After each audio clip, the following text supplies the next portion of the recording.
ರೂಪಾಯಿ ಖರ್ಚು ಮಾಡಿ ನಿರ್ಮಾಪಕರು ಸಿನಿಮಾ ಮಾಡ್ತಾರೆ. ಒಂದು ಸಿನಿಮಾ ನಿರ್ಮಾಣದ ಹಿಂದೆ ನೂರಾರು ಜನ ಶ್ರಮ ಪಟ್ಟಿರ್ತಾರೆ. ಹಾಗಾದ್ರೆ ತಮಿಳುನಾಡಿನಲ್ಲಿ ವಿಮರ್ಶೆಗಳು ಬ್ಯಾನ್ ಆಗತ್ತಾ? ನಮಸ್ಕಾರ, ನೀವು ನೋಡ್ತಾ ಇದ್ದೀರಾ ಗ್ಯಾರಂಟಿ ನ್ಯೂಸ್. ನಾನು ಚಂದನ. ಕೋಟ್ಯಾಂತರ ರೂಪಾಯಿ ಖರ್ಚು ಮಾಡಿ ನಿರ್ಮಾಪಕರು ಸಿನಿಮಾ ಮಾಡ್ತಾರೆ. ಒಂದು ಸಿನಿಮಾ ನಿರ್ಮಾಣದ ಹಿಂದೆ ನೂರಾರು ಜನ ಶ್ರಮ ಪಟ್ಟಿರ್ತಾರೆ. ಆದ್ರೆ ಯೂಟ್ಯೂಬರ್ಸ್ ನೀಡುವ ವಿಮರ್ಶೆಗಳಿಂದ ಸಿನಿಮಾಗಳ ಮೇಲೆ ನೆಗೆಟಿವ್ ಇಂಪ್ಯಾಕ್ಟ್ ಬೀರ್ತಿದೆ ಅಂತ ತಮಿಳುನಾಡು ನಿರ್ಮಾಪಕರ ಕೌನ್ಸಿಲ್ ಥಿಯೇಟರ್ ಮಾಲೀಕರಿಗೆ ರಿಕ್ವೆಸ್ಟ್ ಮಾಡಿದ್ದಾರೆ. ಹಾಗಾದ್ರೆ ತಮಿಳುನಾಡಿನಲ್ಲಿ ವಿಮರ್ಶೆಗಳು ಬ್ಯಾನ್ ಆಗತ್ತಾ? ಈ ಡೀಟೇಲ್ಸ್ ನ ನೋಡ್ಕೊಂಡ್ ಬರೋಣ ಬನ್ನಿ. ಹೊಸ ಸಿನಿಮಾ ಬಿಡುಗಡೆ ಆದರೆ ಸಾಕು ಮೈಕ್ ಹಿಡಿದು ಥಿಯೇಟರ್ನಿಂದ ಹೊರಬರುವ ಪ್ರೇಕ್ಷಕರಿಗೆ ಯೂಟ್ಯೂಬರ್ಸ್ ಪ್ರಶ್ನೆ ಮಾಡ್ತಿರ್ತಾರೆ. ಪ್ರೇಕ್ಷಕರು ತಮಗೆ ಅನ್ಸಿದ್ದನ್ನ ಹೇಳ್ತಾರೆ. ಇದು ಸಿನಿಮಾ ಕಲೆಕ್ಷನ್ ಮೇಲೆ ಪ್ರಭಾವ ಬೀಳ್ತಾ ಇದೆ. ಇದನ್ನ ಗಮನದಲ್ಲಿ ಇಟ್ಕೊಂಡು ಮಹತ್ವದ ನಿರ್ಧಾರ ತೆಗೆದುಕೊಳ್ಳಲಾಗ್ತಾ ಇದೆ. ಇತ್ತೀಚೆಗೆ ರಿಲೀಸ್ ಆದ ಕಂಗುವಾ ಹಾಗೂ ವೆಟ್ಟಿಯಾನ್ ಸಿನಿಮಾಗಳು ಬಾಕ್ಸ್ ಆಫೀಸ್ ನಲ್ಲಿ ಉತ್ತಮ ಪ್ರದರ್ಶನ ನೀಡಲಿಲ್ಲ. ಈ ಚಿತ್ರಗಳಿಗೆ ಕೊಟ್ಟ ವಿಮರ್ಶೆ, ಕಂಗುವಾ ಸಿನಿಮಾ ನೋಡಿ ಬಂದ ಎಲ್ಲರೂ ಸಾಕಷ್ಟು ಟೀಕೆ ವ್ಯಕ್ತಪಡಿಸಿದ್ರು. ಇನ್ನೇನು ಸಿನಿಮಾ ನೋಡೋಣ ನಾವು ಕೂಡ ಥಿಯೇಟರ್ ಅಲ್ಲಿ ಅಂತ ಹೊರಡುವವರಿಗೆ ಈ ಸಿನಿಮಾ ವಿಮರ್ಶೆಗಳು ಕೇಳಿ ಹಿನ್ನಡೆ ಆಗ್ತಾ ಇತ್ತು. ಇದನ್ನ ಗಮನದಲ್ಲಿ ಇಟ್ಕೊಂಡು ತಮಿಳುನಾಡು ನಿರ್ಮಾಪಕರ ಸಂಘ ಪ್ರಮುಖ ನಿರ್ಧಾರನ ತಗೊಂಡಿದೆ. ಇತ್ತೀಚೆಗೆ ಯೂಟ್ಯೂಬರ್ಗಳ ಸಂಖ್ಯೆ ಹೆಚ್ಚಾಗಿದೆ. ಎಲ್ಲರೂ ಯೂಟ್ಯೂಬ್ ಮಾಡ್ಕೊಂಡು ಸಿನಿಮಾ ವಿಮರ್ಶೆ ಮಾಡ್ತಿರ್ತಾರೆ. ಇದ್ರ ಜೊತೆಗೆ ಮೈಕ್ ಹಿಡಿದು ಥಿಯೇಟರ್ನಿಂದ ಹೊರ ಬರುವ ಪ್ರೇಕ್ಷಕರಿಗೆ ಪ್ರಶ್ನೆ ಮಾಡ್ತಾರೆ. ಪ್ರೇಕ್ಷಕರು ತಮಗೆ ಅನ್ಸಿದ್ದನ್ನ ಹೇಳ್ತಾರೆ. ಬರೀ ಸಿನಿಮಾ ಬಗ್ಗೆ ಅಷ್ಟೇ ಅಲ್ಲ, ನಿರ್ಮಾಪಕರು ಹಾಗೂ ನಟ ನಟಿಯರ ಪರ್ಸನಲ್ ಲೈಫ್ ಬಗ್ಗೆ ಕೂಡ ಮಾತನಾಡ್ತಾ ಇರ್ತಾರೆ.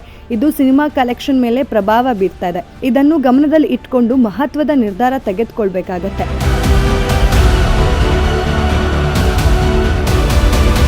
ವಿಮರ್ಶೆ ಅಂದ್ರೆ ಸಿನಿಮಾ ಬಗ್ಗೆ ಸಂಪೂರ್ಣ ವಿವರ ಇರಬೇಕು. ಆದ್ರೆ ಇಲ್ಲಿ ಆ ರೀತಿ ಆಗೋದಿಲ್ಲ. ಸಿನಿಮಾ ಚೆನ್ನಾಗಿದೆ ಅಥವಾ ಚೆನ್ನಾಗಿಲ್ಲ ಅಂದಷ್ಟೇ ಹೇಳಲಾಗ್ತಿದೆ.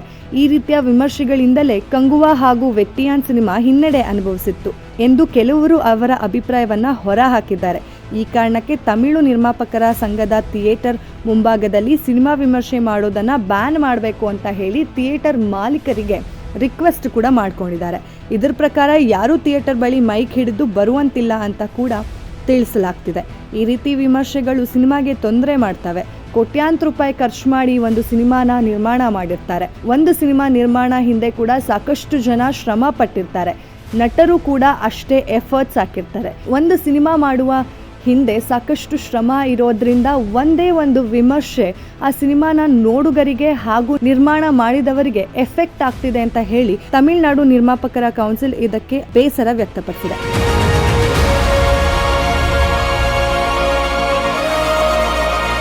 ಇದಕ್ಕೆ ಯೂಟ್ಯೂಬರ್ಸ್ ಕೂಡ ವಿರೋಧ ವ್ಯಕ್ತಪಡಿಸಿದ್ದಾರೆ. ಪ್ರೇಕ್ಷಕರು ಅವರ ಅಭಿಪ್ರಾಯ ಹಂಚ್ಕೊಳ್ತಾರೆ. ಇದನ್ನ ಜನರಿಗೆ ನಾವು ತಲುಪಿಸ್ತಾ ಇದೀವಿ, ಇದರಲ್ಲಿ ತಪ್ಪೇನಿದೆ ಅಂತ ಹೇಳಿ ಕೆಲವರು ಪ್ರಶ್ನೆ ಕೂಡ ಮಾಡಿದ್ದಾರೆ. ಕಂಗುವಾ ಹಾಗೂ ವೆಟ್ಟಿಯಾನ್ ಈ ರೀತಿಯ ವಿಮರ್ಶೆಗಳಿಂದಲೇ ಸೋತಿತ್ತು ಅನ್ನೋದಕ್ಕೆ ಯಾವುದೇ ಅರ್ಥ ಇಲ್ಲ.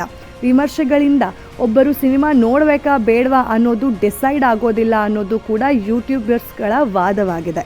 ಆದರೆ ತಮಿಳುನಾಡು ನಿರ್ಮಾಪಕರ ಕೌನ್ಸಿಲ್ ಇದಕ್ಕೆ ನಾವು ಒಪ್ಪೋದಿಲ್ಲ ಅಂತ ಕೂಡ ಉತ್ತರ ನೀಡಿದೆ.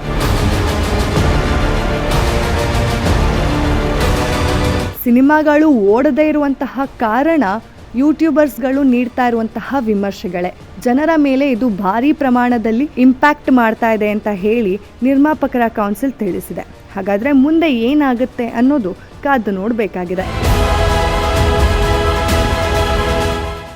2023ರಲ್ಲಿ ಮಲಯಾಳಂ ಚಲನಚಿತ್ರೋದ್ಯಮ ಯೂಟ್ಯೂಬ್ ವಿಮರ್ಶಕರನ್ನ ಬ್ಯಾನ್ ಮಾಡಬೇಕಂತ ಆಗ್ರಹಿಸಿತ್ತು. ಹೈಕೋರ್ಟ್ ಸಿನಿಮಾ ಬಿಡುಗಡೆಯಾದ 7 ದಿನಗಳ ನಂತರ ವಿಮರ್ಶೆ ಹಾಕಬೇಕು ಎಂದು ಆದೇಶ ಸಹ ನೀಡಿತ್ತು. ಇದೀಗ ತಮಿಳುನಾಡು ನಿರ್ಮಾಪಕರ ಕೌನ್ಸಿಲ್ ಥಿಯೇಟರ್ ಮಾಲೀಕರಿಗೆ ರಿಕ್ವೆಸ್ಟ್ ಮಾಡಿದೆ. ಹಾಗಾದ್ರೆ ನಮ್ಮ ಕನ್ನಡ ಚಲನಚಿತ್ರೋದ್ಯಮದಲ್ಲೂ ಕೂಡ ಯೂಟ್ಯೂಬ್ ವಿಮರ್ಶೆ ಬ್ಯಾನ್ ಮಾಡ್ತಾರಾ? ಈ ರೀತಿಯ ನಿರ್ಧಾರ ನಮ್ಮ ಕನ್ನಡ ಚಿತ್ರರಂಗ ಮಾಡ್ತಾರಾ? ಇದನ್ನ ಮಾಡಿದ್ರೆ ನಮ್ಮ ಕನ್ನಡ ಚಿತ್ರರಂಗಕ್ಕೆ ಉಪಯೋಗ ಆಗುತ್ತಾ? ಕಾದು ನೋಡ್ಬೇಕಾಗಿದೆ. ಇದೇ ಹೊತ್ತಿನ ಸ್ಪೆಷಲ್ ಸ್ಟೋರಿ. ನೋಡ್ತಾ ಇರಿ ಗ್ಯಾರಂಟಿ ನ್ಯೂಸ್. ಗ್ಯಾರಂಟಿ ನ್ಯೂಸ್, ಸುದ್ದಿ ಖಚಿತ, ನ್ಯಾಯ ನಿಶ್ಚಿತ.